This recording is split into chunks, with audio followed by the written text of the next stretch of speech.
ബീഹാറിൽ എൻഡിഎയുടെ തെരഞ്ഞെടുപ്പ് വിജയത്തിന് തൊട്ടു പിന്നാലെ വരുന്ന മറ്റൊരു വാർത്ത അതിലും ഗംഭീരമാണ്. ഞങ്ങൾ തോറ്റാൽ ബംഗ്ലാദേശിലും നേപ്പാളിലും സമാനമായിട്ടുള്ള കാഴ്ചകൾ ബീഹാറിൽ ഉണ്ടാകുമെന്ന ഭീഷണിയുമായിട്ട് RJD നേതാവ് സുനിൽ കുമാർ സിംഗ് മഹാഗഡ്ബന്ധന്റെ മഹാപതനം മുൻകൂട്ടി അറിഞ്ഞിട്ടാണോ എന്നറിയില്ല. ഇദ്ദേഹം ഇന്നലെയാണ് ഇത്തരത്തിൽ വിചിത്രമായിട്ടുള്ള ഒരു പ്രസ്താവന ഇറക്കിയിരിക്കുന്നത്. വോട്ടെണ്ണലിൽ ഉൾപ്പെട്ടിട്ടുള്ള എല്ലാ ഉദ്യോഗസ്ഥരെയും ലക്ഷ്യം വെച്ചിട്ടാണ് സുനിൽ കുമാർ സിംഗിന്റെ ഇത്തരത്തിലുള്ള പ്രസ്താവന വന്നിരിക്കുന്നത്. അതായത് ഒരു ലൈസൻസ് അങ്ങ് ആദ്യമേ എടുക്കുകയാണ്. തങ്ങൾ തോറ്റാൽ അതിന് കാരണം വോട്ടെണ്ണുന്ന ഉദ്യോഗസ്ഥർ ആണെന്നും അതുകൊണ്ട് അവരെയാണ് പഴിചാരേണ്ടതെന്നും ഈ ഇലക്ഷൻ കമ്മീഷന്റെ ഉദ്യോഗസ്ഥരുണ്ട്, അവരാണ് അതിന് ഉത്തരവാദികൾ, അതുകൊണ്ട് അവരെയാണ് പഴിചാരേണ്ടതെന്നും അതുകൊണ്ട് അതിനുശേഷം ഒരു നാട് തന്നെ അങ്ങ് കത്തിച്ചു കളയും എന്നൊക്കെയുള്ള വില കുറഞ്ഞ ഭീഷണിയുമായിട്ടാണ് ഇദ്ദേഹം വന്നത്. ഈ സ്വന്തം പാർട്ടി, അതായത് ഇനി മഹാഗഡ്ബന്ധനാണോ RJD ആണോ എന്നറിയില്ല, 140-നും 160-നും ഇടയ്ക്കുള്ള സീറ്റുകൾ നേടുമെന്നും തേജസ്വി യാദവിന്റെ നേതൃത്വത്തിൽ അടുത്ത സർക്കാർ രൂപീകരിക്കുമെന്നൊക്കെ ആയിരുന്നു ഇന്നലെ ഇദ്ദേഹത്തിന്റെ സ്വപ്നങ്ങൾ. മലർപ്പൊടിക്കാരന്റെ സ്വപ്നങ്ങൾ എന്നൊക്കെ നമ്മൾ പറയില്ലേ, അതുപോലെയുള്ള ആയിരുന്നു ഇന്നലെ വരെ അദ്ദേഹത്തിന് ഉണ്ടായിരുന്നത്. അതായത് ഇതാണ് ഉദ്ദേശിക്കുന്ന ഇത്രയാണ്, അതായത് ജനഹിതം, ഇതാണ് ജനഹിതം. RJDക്ക് 140-നും 160-നും ഇടയ്ക്കുള്ള സീറ്റുകൾ കിട്ടുന്നതാണ് ജനഹിതം. അതിന് വിരുദ്ധമായിട്ട് എന്തെങ്കിലും സംഭവിച്ചാൽ അത് ജനഹിതമല്ല, ഉദ്യോഗസ്ഥരുടെ കള്ളക്കളിയാണ്.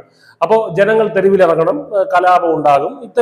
ഇതാണ് സർദാർജിയുടെ തമാശ കൊണ്ട് ഇദ്ദേഹം ഉദ്ദേശിച്ചത്. എന്തായാലും 71% സ്ത്രീകളുടെ വോട്ടിംഗ് നിരക്ക് കാണിച്ചിട്ടുള്ള ഒരു ഇലക്ഷൻ കൂടിയായിരുന്നു ഇത്. അതുകൊണ്ട് വനിതകളുടെ മറുപടി കൂടിയായിരുന്നു ഇത്. ഈ എൻഡിഎയുടെ മൃഗീയ ഭൂരിപക്ഷം നേടിയ ഒരു ഇലക്ഷൻ റിസൾട്ട് എന്ന് പറയുന്നത് വനിതകളുടെ മറുപടി കൂടി ആയിരുന്നു എന്ന് നമുക്ക് വേണമെങ്കിൽ പറയാം. നിതീഷ് കുമാറിന്റെ മുഖ്യമന്ത്രി മഹിളാ റോജ്ഗാർ യോജനയുടെ അനന്തര ഫലങ്ങളായിരുന്നു ഈ ഇലക്ഷൻ റിസൾട്ട് എന്ന് കൂടി പറയാമെന്ന് മാത്രമല്ല, ജനവിതരണ പദ്ധതി, പിന്നെ മദ്യനിരോധനം, പിന്നെ വുമൺ എംപവർമെന്റിന് വേണ്ടി പ്രത്യേക പദ്ധതികൾക്ക് അദ്ദേഹം അനുവദിച്ച ഫണ്ട്, ഇതെല്ലാം തന്നെ NDA സഖ്യത്തിന് ഒരു മുതൽക്കൂട്ടായിട്ട് മാറി എന്നുള്ള കാര്യത്തിൽ സംശയമില്ല. രാഹുൽ ഗാന്ധിയുടെ ഈ H-ഫയൽസ് ഒന്നും ബീഹാറിലെ ജനത അറിഞ്ഞ മട്ടുപോലും ഉണ്ടെന്ന് തോന്നുന്നില്ല. അദ്ദേഹത്തിന്റെ ഈ വോട്ട് ചോറിയൊന്നും അഖിലേഷ് യാദവ് പോലും എടുത്ത ഒരു കാര്യമല്ല.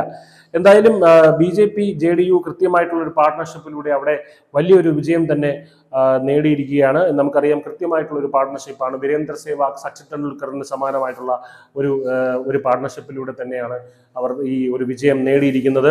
എന്തായാലും പ്രകോപനപരമായിട്ടുള്ള പ്രസ്താവന നടത്തിയതിന് RJD നേതാവായിട്ടുള്ള സുനിൽ കുമാർ സിംഗിനെതിരെ FIR രജിസ്റ്റർ ചെയ്തിട്ടുണ്ട്. മഹാഗഡ്ബന്ധന്റെ വോട്ട് നില കണ്ടിട്ട് തെരുവിലിറങ്ങി കലാപം ഉണ്ടാക്കാൻ പോലും ആളെ കിട്ടുമെന്ന് തോന്നുന്നില്ല. കാരണം അത്തരത്തിൽ ഒരു മൃഗീയമായ ഒരു ഭൂരിപക്ഷത്തിലാണ് NDA സഖ്യം ബീഹാർ പിടിച്ചെടുത്തത്. News desk, news India Malayalam.